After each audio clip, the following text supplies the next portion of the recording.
Hey everybody, today we're going to talk about managers. What do they really do? How do you get them? And do you need them? Let's talk about it. First of all, my name's Justin. I run a program called Cosmic Academy. We're an artist development program. We've been around for over 10 years and we've been working with over 500 producers. They've seen incredible results. They've been signed to the biggest labels, Spinnin and Toolrom, Armada, Anjuna. They play the biggest shows, EDC, Ultra, Ibiza, etc.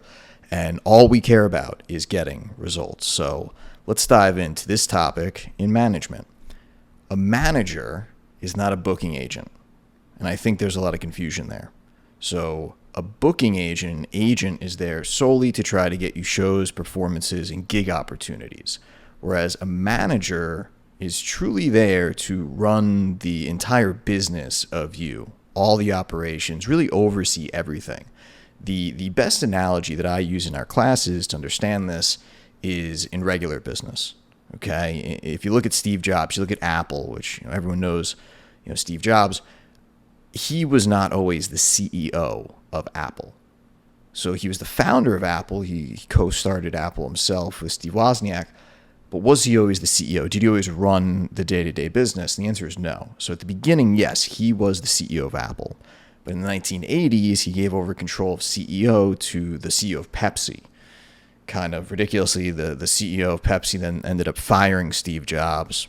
Steve Jobs then started a small company called Pixar, which he sold to Disney for billions of dollars, and then came back to Apple, became the CEO once again. So if you think about it like that, right now, probably most of you watching this video, you are the founder and the CEO. And that's how we all start. That's how almost all businesses start, right? And the manager is this CEO. You're currently self-managing. You're currently your own CEO, okay? And it's a very large position. Now, you might have a friend or have heard of somebody who has a manager and doesn't do all these things. Well, I have a buddy, they've got a manager, and the manager, they don't do the marketing, they don't help with that, they just help with contracts, or they just help with the accounting, or they just help with getting to record labels. Maybe that's true for that manager, but maybe that manager sucks, okay? In a perfect world, in an ideal situation, your manager's like your partner.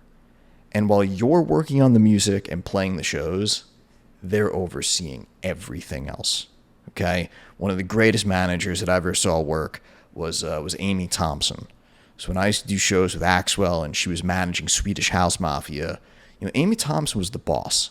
So if I was uploading a small image of Axwell to our website, she had to approve it. She oversaw everything. How did the ticket look? How did the flyer look? She dealt with the agent. So your manager, in a lot of ways, is kind of the boss of everyone else as well, where they'll be dealing with the agents. They'll be dealing with the promoters, the concert producers. They'll be dealing with everybody, just like the CEO of a company.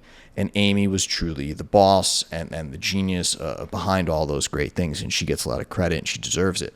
So a manager takes on a lot of these responsibilities. And you might be saying to yourself, okay, then I just need a manager, right? If the manager does all these things, then that's all I need. Incorrect, all right? This is very, very important. I'm going to tell you the true secret about managers. Before I do, I need you to do something. I need you to hit that like button. I need you to smash that like button for the YouTube algorithm. We really want these videos to get out there. All right, we've never done these videos before. We've been doing this program for over 10 years, and now we're finally letting all these secrets out. So please hit that like button for me. And if you haven't yet, hit that subscribe. Here's the real secret about managers. You don't need them. You honestly do not need them. We have over 500 students in Cosmic Academy, great artists signed to great labels. Probably 1% of them actually have a manager. And a lot of what we do is teach them how to self-manage. Because that is the hard truth that you have to understand. You have to learn how to manage yourself first before someone else is going to help you do it. The other secret is no one's going to make you successful except for you. Okay? No one's going to just come in, save you, and make all these connections. I hear this phrase, people say it's all about who you know. And if you sign with the right manager, their connections are your connections and all this stuff. I don't think that's true. Because as someone who used to be a talent buyer putting on concerts, I'd get managers pitching me all the time telling me that they've got some new artist or this and that. But if that artist doesn't have the two things that really matter, the music and the brand, I don't care who your manager is. I don't care who your relationships are. And that's the hard truth, okay? If it was all about connections, it was all about who you know, Calvin Harris's nephew would be headlining every show. Skrillex's cousin would be headlining everyone's show. But no, you need the music. You need the brand. You need to build your career first, okay? So don't go out looking for someone that's going to save the day. The person that's going to save it for you is the person you're staring at in the mirror. That's yourself, all right? So let's say you do eventually want a manager. When is the right time to get one?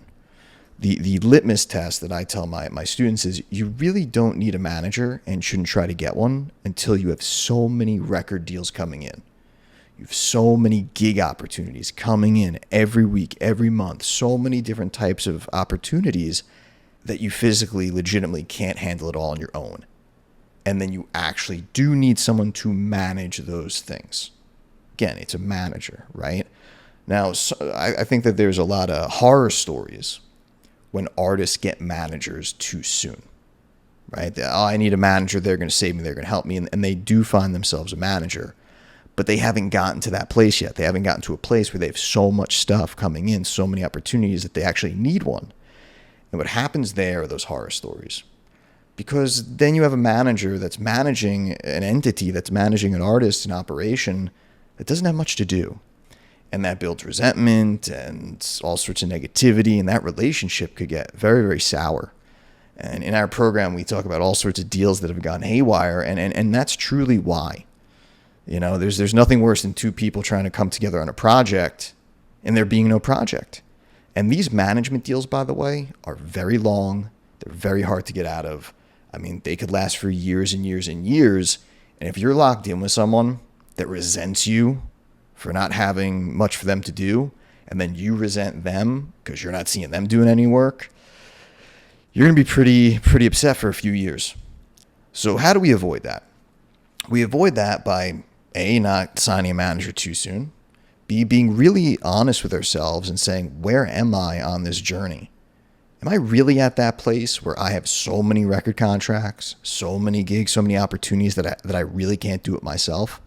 Because I could tell you endless stories from students in our school that have full-time jobs. They're doctors, they're lawyers. I got people deployed overseas in the Marines. They're doing all that while they have a family, while they have wife, kids, husband, all that stuff. And they're making music, and they're playing shows, and they're signing record deals. A lot of it comes out to a skill called balance, a skill called being efficient with your time and time management. So a manager's not going to fix these things for you. So then the question is, well, when do I get one? How do I get one when I need one? First, you have to learn how to do those things, okay? Learning how to market yourself, learning how to manage yourself, learning how to get those deals on your own. The important thing about that is not just doing it for your own success, but learning how so that you could recognize which future manager is good at that. What I mean is, how are you supposed to know if that manager's any good at social media if you don't know social media? A story I like to tell my students is when I started running my first nightclub, I got a bartending license. I went to bartending school, even though I wasn't going to be bartending. It's like, why did I go to bartending school? Why did I get a bartending license? I'm running the nightclub. Makes no sense. Well, I didn't know anything about bartending. And when I went to bartending school, they gave me this test where you had to make 20 drinks in under 5 minutes. It was actually very hard. And I passed the test. I did 20 drinks in a little under 5 minutes, 4 minutes, 4 minutes, 30 seconds. And I passed. And now that I knew that and I knew how to bartend, when I went back to my nightclub, I brought all my bartenders in. And now that I know how to bartend and I understand what it takes, I looked at them and I said, okay, make me 20 drinks in under 5 minutes. And now I can easily tell who's good and who's bad and who's going to be a crappy bartender, right? So learning these skills yourself first, learning how to self-manage, being your own CEO is so key. It is so important today to being a successful artist. And that's truly a lot of what we do in Cosmic Academy. If you're wondering, like, what are these boot camps like? What is it like to be part of like the premium program you have? It's a lot of that. It's being the self-sustained artist. Because if you rely on other people to do all these things for you, you're just one person leaving you away from your career dying. So you don't want to be reliant on some manager. You don't want to be reliant on someone doing your social media, doing all these things for you. I hate to say it, but it's the kind of world where you now have to do it yourself. All right. I wish it was a situation where you could just make music and then someone else can do all this stuff for you, but that is just not the world that we live in today.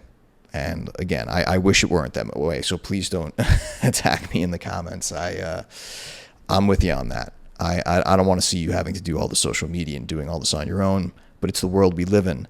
And then finally, okay, where would I get this manager? You think you've gotten to a place where you're doing your marketing, you're signing your records, your music's pretty good, you're playing shows, and you have a lot of opportunities, and now you want someone to manage this. You want someone to be your CEO, right? Do not hire your buddy. Do not hire your cousin. Do not hire your best friend who you hang out with at the nightclub. That never works out well. I'm sure you've heard this. Don't go into business with your best friends. But more than that, you want someone that understands the business already and brings a different perspective to the table. So your friends who are maybe not in the music business probably aren't going to give you that. Sure, you like to hang out with them, but that's not what this is about.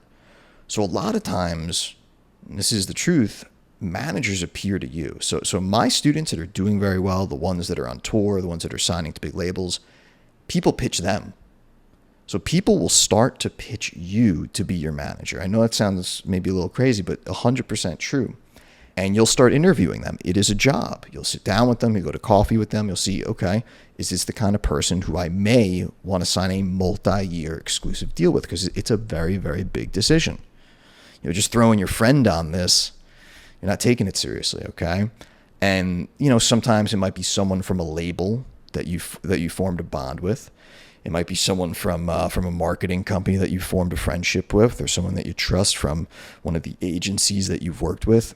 But truly, you want somebody that has some experience in the music business, but also, and this is maybe the most important thing, truly believes in you and can take on these things that you're currently doing and believes that y'all can go to the next level together.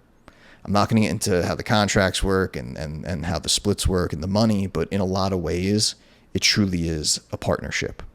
So you want someone that's going to be committed to you to truly be your partner on this journey. Okay? So I hope you've gotten some information from this. I hope you've learned something. I guess my biggest takeaway for you is you don't need someone to save you, to fix you, to make you successful. You could do it all. My students have been very successful doing it, and I've seen plenty of others that have. So don't sign away your life to some manager who you think is going to do it for you. You don't need that. And when you get to the place that you do need that, you'll realize those people, and it's going to all work out. Okay? Thanks so much, and we'll see you next time.